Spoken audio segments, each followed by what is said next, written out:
جب بہت کچھ الحمدللہ اللہ کی جانب سے نعمت عطا ہوتی ہے تو پھر اسراف بھی زیادہ ہوتا ہے، چاہے وہ سمپل مثلا پانی کی نعمت ہے. اب چونکہ ہم اور آپ میں سے تقریباً ہر ایک کو یہ یقین ہے کہ جب بھی ہم یہاں پر ٹیپ کھولیں گے تو پانی تو یقیناً آئے گا.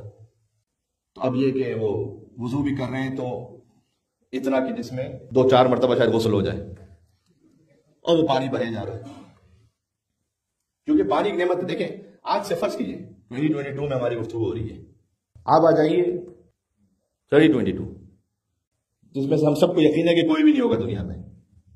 100 سال بعد تک تو کہہ سکتے ہیں نا کہ کوئی بھی نہیں ہوگا دنیا میں، یہاں سب کچھ اور لوگ ہوں گے.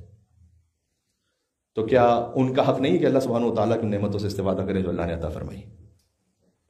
تو یہ پانی بھی اللہ کی نعمت ہے، نیچر اللہ کی نعمت ہے. اور اس سلسلے میں بلا وجہ شک کو اپنے اوپر حاوی نہ ہونے دیں، اس لیے کہ شیطان شک کے راستے سے بہت زیادہ بہکاتا ہے. اور ایسے افراد بھی ہیں کہ جو آدھا گھنٹہ مثلا غسل کرتے رہے اور انہیں یقین نہ آئے کہ میرا غسل ہو چکا ہے. ایسے ہیں افراد، اور آدھے گھنٹے سے زیادہ بھی لوگ ہیں کہ انہیں یقین ہی نہیں آ رہا کہ غسل ہو گیا. اتنا وسوسے میں، اتنا شک میں کہ اس کا اینڈ جانتے کہاں ہوتا ہے؟ میں ایک ہمارے استاد انہوں نے ہمیں بتایا تھا اس کا اینڈ یہاں پہ جا کے ہوتا ہے کہ کچھ اتنے متنفر ہو جاتے ہیں عبادتوں سے کہ میرے بس کی بات نہیں ہے. اچھا یہ شروع کہاں سے ہوتا ہے؟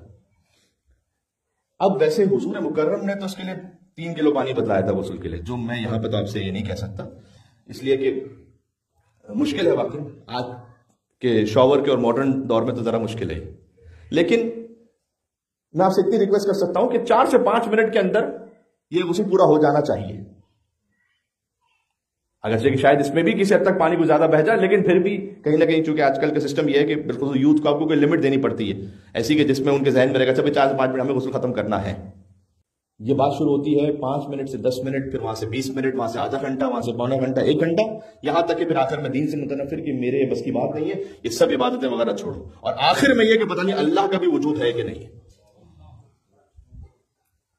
یہ ہے وسوسہ. یہ آیت سب کو یاد ہے، میرے ساتھ پڑھیے گا. بسم اللہ الرحمن الرحیم قل اعوذ برب الناس ملک الناس الہ الناس من شر الوسواس الخناس. یہ جو شیطان کا وسوسہ ہے وہ یہ ہے. پھر وضو میں شک، غسل میں شک، نماز میں شک، عبادتوں میں شک. نہ لاپرواہ بنیے نہ کثیر الشک بنیے، صراط مستقیم پر رہیے. سمجھ آ رہی ہے؟ کچھ اس طرف سے اللہم صلی علی محمد وعلی محمد.